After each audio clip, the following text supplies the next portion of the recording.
Sobat Belajar, selamat datang di Ayo Belajar. Nah, gimana nih kabar Sobat Belajar kali ini? Semoga Sobat Belajar dalam keadaan yang baik dan juga dengan mood yang sangat bagus. Kalau misalnya ternyata moodnya lagi nggak bagus, gimana dong Kak Via? Caranya gampang banget buat balikin mood. Pertama, kalian bisa ingat-ingat lagi memori-memori kenangan indah nih, misalnya saat kalian lagi pergi jalan-jalan ataupun di saat kalian sedang melakukan hobi kesukaan kalian gitu. Terus apalagi Kak Via caranya? Yang kedua, coba Sobat Belajar bercermin nih. Kira-kira enak gak sih kalau misalnya Sobat Belajar lihat ekspresi Sobat Belajar itu murung, ya kan, gak tersenyum. Terus coba dibandingin ketika Sobat Belajar tersenyum. Pasti langsung enak lagi dong moodnya. Kenapa? Karena ketika kita tersenyum, itu mood kita bisa langsung naik. Kan ekspresinya enak dilihat kan? Nah, seperti itu Sobat Belajar. Jadi, karena Kak Via sudah memberikan tips agar bisa memperbaiki mood, berarti Sobat Belajar sudah semangat belum nih untuk mengawali pembelajaran kali ini? Nah, kalau misalnya Kak Via udah muncul di kamera, berarti Sobat Belajar udah tahu belum mau belajar apa? Nah, kalau Kak Via sudah muncul di kamera, berarti kita mau belajar tentang makhluk hidup. Kembali lagi nih ke prinsip biologi. Apa coba? Tak kenal, maka tak sayang. Sayangi semua makhluk hidup, kecuali siapa? Kecuali buaya darat. Oke, Sobat Belajar. Harus semangat ya. Oke, kita udah buka nih dengan semangat. Ayo semangat. Nah, kenapa? Walaupun kali ini Kak Via mau bahas sesuatu yang serem-serem nih istilahnya, tapi Sobat Belajar harus semangat nih. Nah, karena kalau misalnya semangat, pasti bisa fokus. Ketika kita bisa fokus, berarti kita bisa menyerap pembelajaran dengan baik. Oke, kita udah semangat, tapi juga siapin mental nih, karena Kak Via mau bicara yang serem-serem. Yang serem tuh apa Kak? Yang gak kasat mata. Bisa jadi. Apalagi, yang serem tuh apa Kak? Di ghosting. Loh, itu juga serem gitu. Apalagi nih kira-kira? Nah, hal yang serem-serem nih yang mau dibicarakan mengenai biologi itu adalah sakit pinggang itu bukan berarti encok dalam sebab gangguan pada sistem ekskresi. Oke, jadi kalau misalnya Sobat Belajar itu tiba-tiba pinggangnya encok atau pinggangnya sakit, itu bukan berarti ada salah urat nih di sininya. Kira-kira kenapa ya? Nah, sebenarnya itu bisa jadi adalah kebiasaan Sobat Belajar setiap harinya minum air itu masih kurang nih. Jadinya bisa menyebabkan sakit pada ginjal. Kok bisa Kak di sakit pinggang terus tiba-tiba jadi sakit ginjal? Bisa dong. Kenapa? Karena dua-duanya sama-sama ada di pinggang, ya kan? Kalau misalnya Sobat Belajar sakit pinggang, pasti megangnya belakang sini juga. Aduh, pegel nih, aduh sakit pinggang nih, aduh kayak mulai encok nih kan, kayak gitu. Kalau misalnya kelamaan duduk ataupun misalnya olahraganya terlalu keras, itu biasanya suka encok tuh. Apalagi kalau misalnya ternyata Sobat Belajar itu olahraganya musim-musiman nih gitu, pasti gampang banget encok kan. Nah, tapi kalau misalnya Sobat Belajar jarang olahraga, terus kerjaannya cuma duduk-duduk di depan laptop, cuma main game di depan handphone, kira-kira gimana ceritanya bisa sakit pinggang padahal nggak ngapa-ngapain. Nah, di situ tuh perlu dicurigain bahwa ternyata ada sakit di bagian ginjal gitu. Karena ginjal juga ada di bagian pinggang belakang. Oke, nih ada di sini kan? Tuh, ini ginjal. Tuh. Ginjal itu ada di bagian pinggang belakang, kanan dan kiri. Nah, kalau misalnya tadi Sobat Kak Via udah kasih tahu kalau misalnya Sobat Belajar jarang olahraga, terus pinggangnya sakit, itu berarti tanda-tanda ginjalnya mulai ada masalah nih. Masalahnya dari mana? Yang pertama bisa jadi karena kebiasaan minum yang kurang. Kak, tapi aku sering minum kok. Minum apa aja gitu. Tapi aku lebih suka minum teh sama minum kopi. Nah, itu juga kebiasaan minum air putihnya kurang. Gitu. Oke, terus apalagi kalau misalnya udah asik main game, memangnya mau gerak. Walaupun udah kebelet pipis, tetap aja nahan kan, udah tanggung, apalagi kalau misalnya lagi kerja, udah tanggung, tanggung nih satu lagi, tapi pengen pipis, ya udah deh tanggung bentar lagi gitu. Biasanya kan kayak gitu, berarti kebiasaan menahan pipis atau menahan buang air kecil, PAK. Nah, penyebab-penyebab ini yang akan menimbulkan sakit pada pinggang, tapi bukan karena encok, melainkan karena adanya kelainan pada ginjalnya. Sekarang ginjal itu fungsinya untuk apa? Pembentukan urin. Urin itu butuh apa? Butuh darah, ya kan?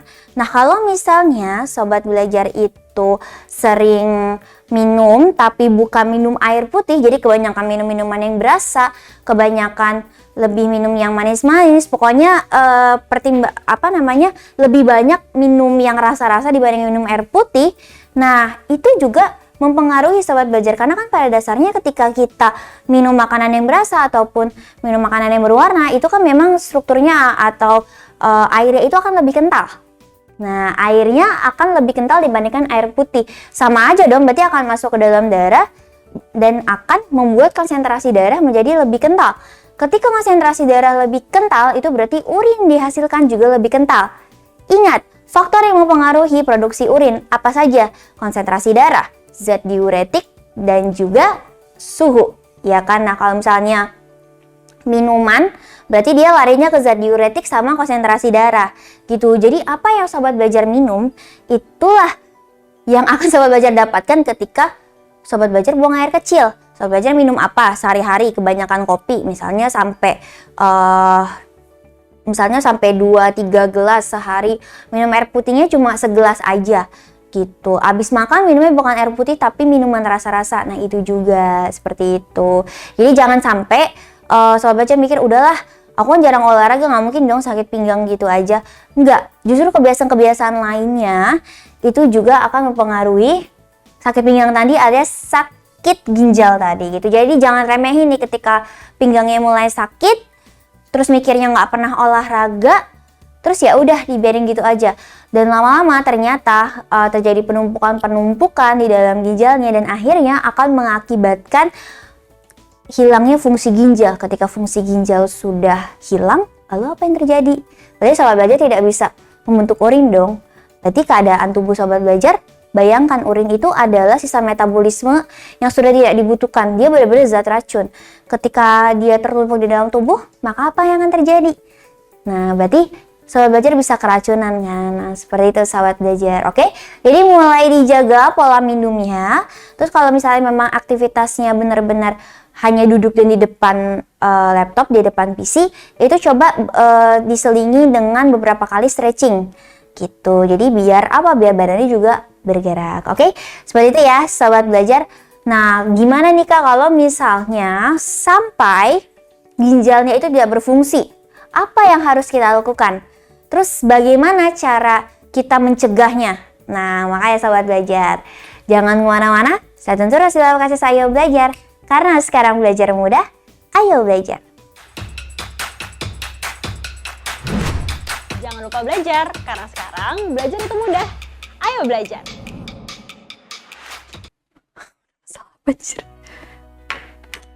Oke, sobat belajar, gimana? Kira-kira dari penjelasan yang tadi sudah tahu belum bagaimana cara mencegah akibat apa yang akan terjadi ketika ginjal kita tidak berfungsi? Nah, kalau tadi kan Kak Fia udah bilang bahwa ketika kita tidak melakukan kebiasaan seperti minum air putih yang lebih banyak dibandingkan minuman yang berasa, itu nanti akan bisa menurunkan fungsi ginjal. Nah, kalau misalnya fungsi ginjalnya udah turun, apa yang terjadi? Kemungkinannya itu bisa banyak, oke? Nah, jadi gangguan pada sistem ekskresi itu termasuk ke dalam bab sistem ekskresi. Nah, seperti kita lihat, kita sudah belajar ya sebelumnya tentang organnya. Ada kulit, kemudian ada hati, ada paru-paru, dan juga ada ginjal.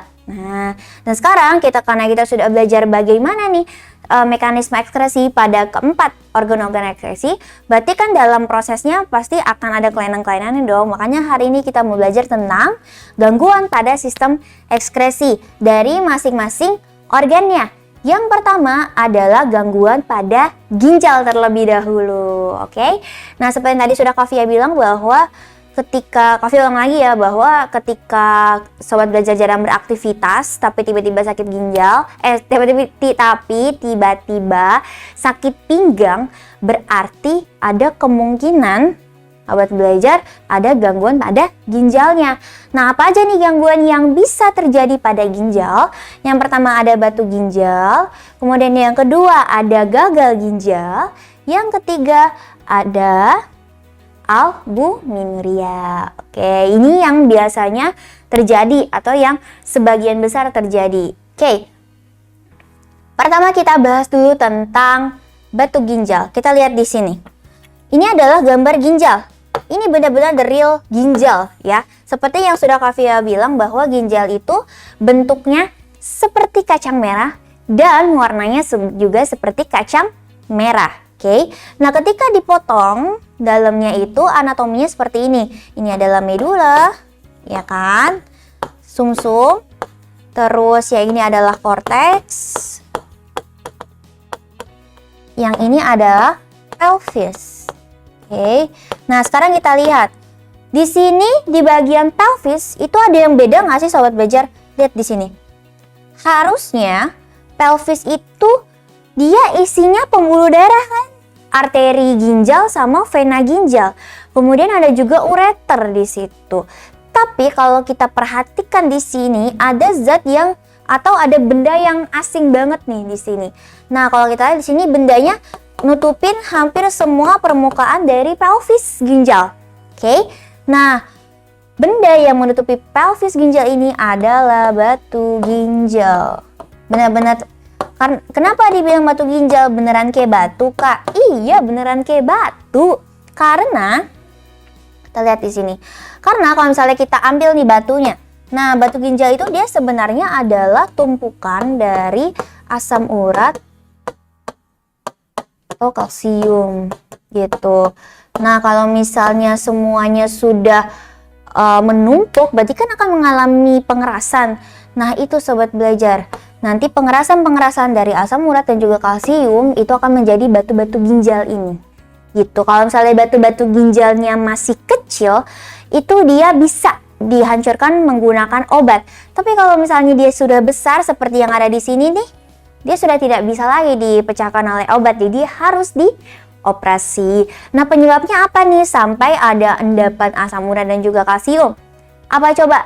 Kebiasaan menahan pipis. Ingat tadi kan kenapa mereka bisa terbentuk batu? Karena adanya tumpukan.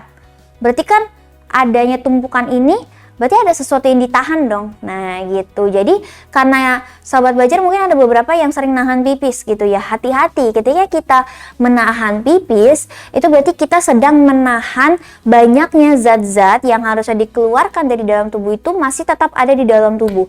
Ketika semuanya masih tertahan, mungkin ketika semuanya masih tertahan di dalam tubuh dan tidak dikeluarkan pada saatnya, itu dia akan mengalami endapan.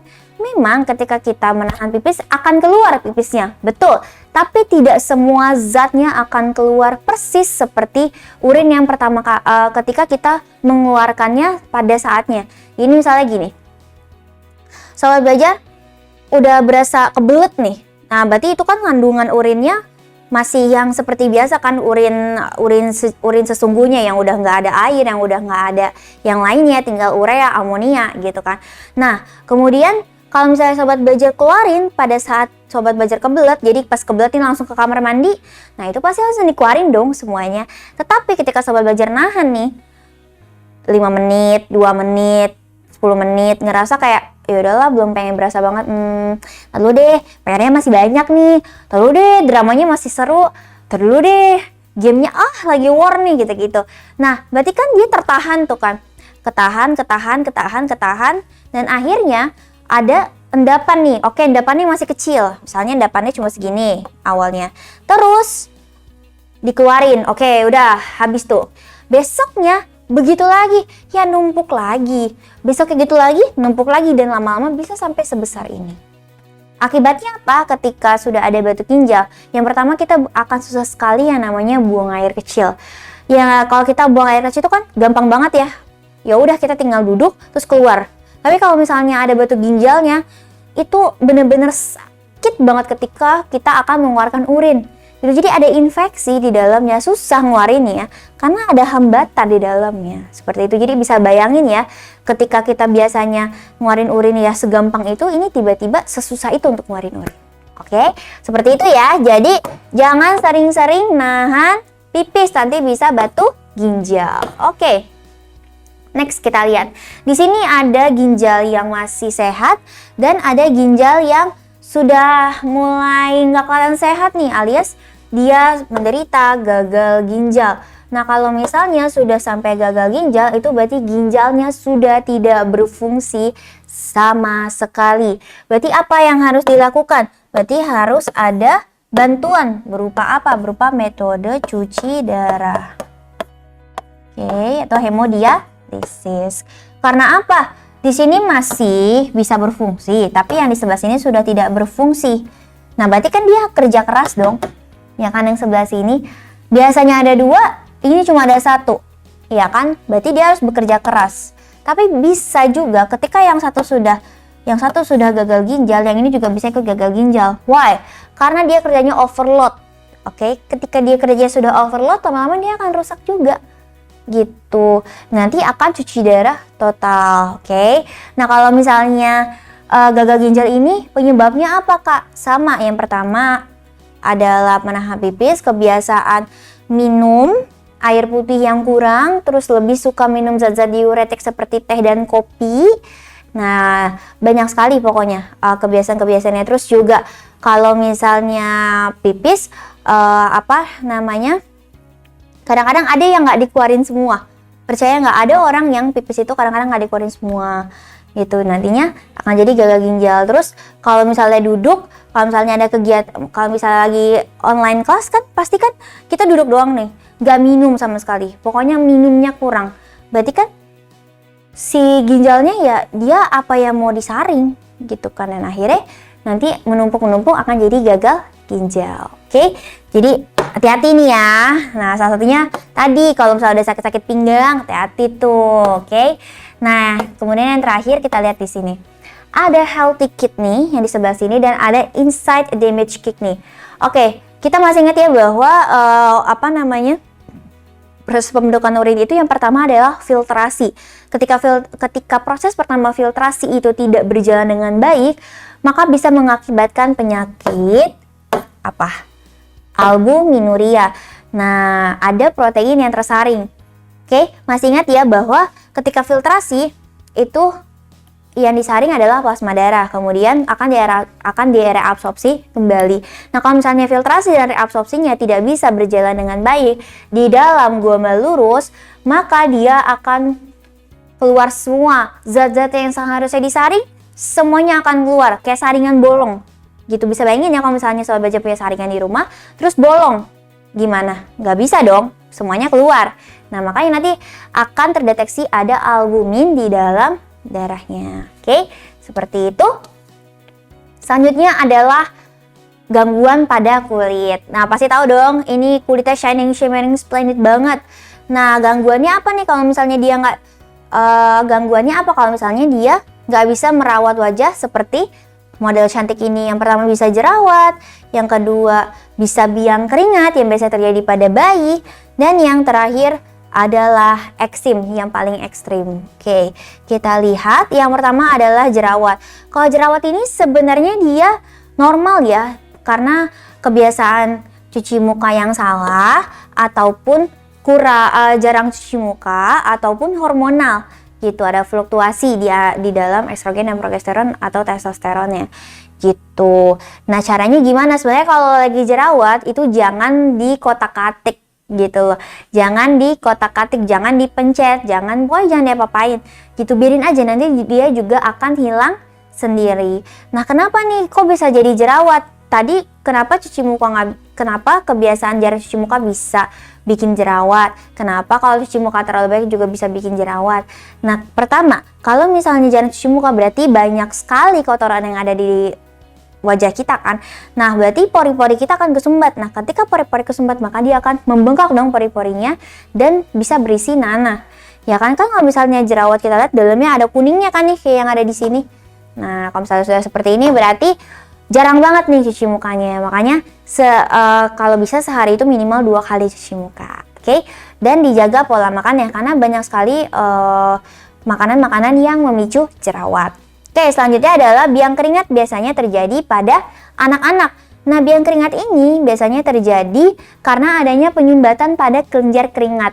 Kan kalau misalnya bayi, itu kan banyak lipatan-lipatan di tubuhnya. Otomatis ketika mereka keringetan, nggak bisa keluar dong. Nah, sama seperti jerawat, dia akan mulai muncul nih, ada biang-biangnya, ada tonjolan-tonjolannya. Nah, kemudian biasanya kalau mama-mama nih dikasih ini, Caladin. Nah, kandungan dari Caladin lotion atau bedak cair ini dia adalah calamine, zinc oxide, dan diphenhydramine. Nah, ini fungsinya untuk meredakan radang dari pori-pori yang tersumbat tadi. Makanya kalau misalnya bayi itu lipatan-lipatan ini wajib banget untuk dikasih ini nih, bedak cair. Oke. Nah, selanjutnya adalah eksim. Nah, kalau eksim dia ini karena adanya infeksi virus. Ada eksim yang memang kering dan ada eksim yang basah. Tapi dua-duanya nggak bisa kita obatin sendiri. Harus langsung ke dokter karena penyebabnya adalah infeksi bakteri. Berarti harus dikasih antibiotik. Nah, kemudian ada gangguan pada hati atau liver. Yang pertama ada sirosis dan yang kedua ada hepatitis. Ini yang sering ya. Nah, kalau sirosis itu dia adalah pengerasan gitu. Harusnya kan liver itu dia strukturnya tuh kenyal, ya kan? Dan punya daya regenerasi yang tinggi. Nah, ketika menderita sirosis hati, itu dia akan kehilangan daya regenerasinya dan kehilangan strukturnya. Jadi, makanya dia akan mengeras. Penyebabnya apa? Kebiasaan minum alkohol dan juga bisa merokok juga, gitu. Nah, tapi yang paling sering adalah tadi minum alkohol. Jadi ketika kita terlalu banyak minum alkohol, maka dia akan menghambat sintesis lemak gitu. Nah, ketika sintesis lemak itu dia tidak bisa dilakukan, berarti kan lemaknya akan menumpuk di hati kan. Nah, penumpukan lemak itu bisa menyebabkan perubahan struktur jaringan dari yang tadinya liver itu dia kenyal, kemudian punya daya regenerasi yang tinggi, maka akan menjadi keras. Nah, ketika hati sudah keras, Kak, maksudnya gimana nih? Ya maksudnya livernya udah keras gitu, sensi amat sih. Nah, maka dia bisa menyebabkan megaloliver, bisa menyebabkan pembengkakan pada di bagian ini, di bagian empedu sini, gitu. Jadi kalau misalnya ada yang sirosis hati, itu dia bagian tubuh lainnya kecil, tapi tiba-tiba di sininya gendut gitu. Jadi kalau gendutnya cuma di sini doang, sisanya kecil, hati-hati tuh, berarti bisa sirosis hati. Nah, yang terakhir adalah hepatitis. Sama sebenarnya kayak sirosis. Sirosis juga kan tadi pengerasan dan menyebabkan pembengkakan. Kalau hepatitis itu dia pembengkakan juga, tapi kalau sirosis itu karena kebiasaan minum, tapi kalau hepatitis itu dia karena infeksi virus. Virus apa? Virus hepatitis. Nah, hepatitis itu ada 2.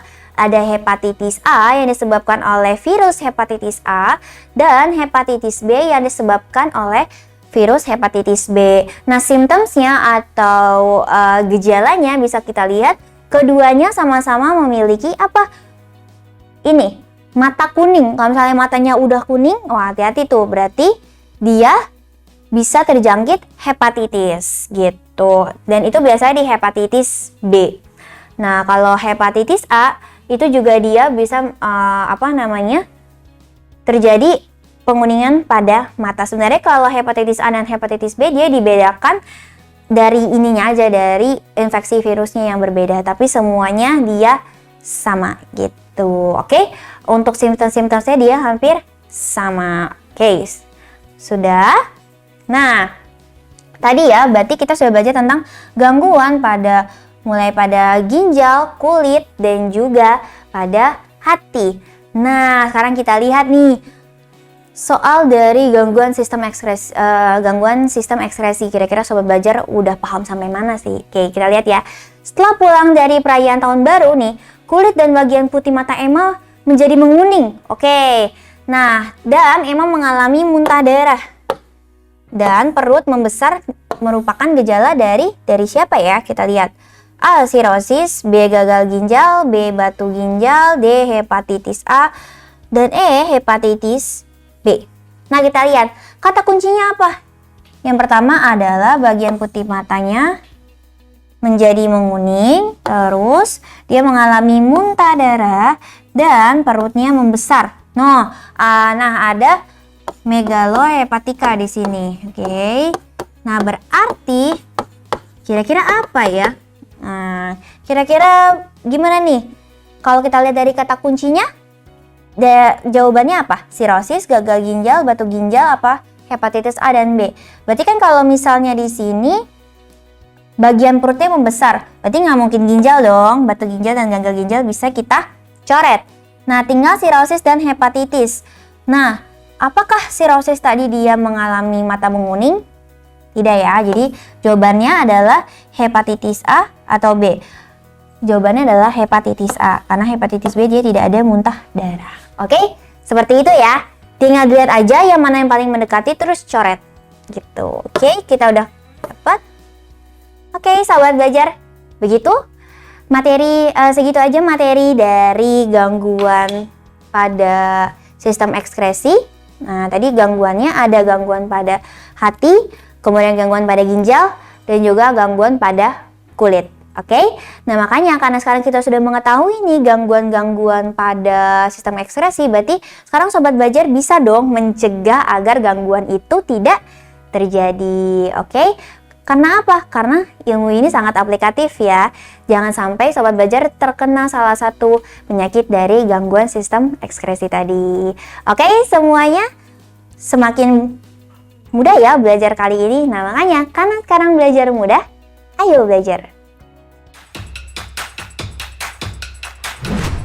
Jangan lupa belajar, karena sekarang belajar itu mudah. Ayo belajar!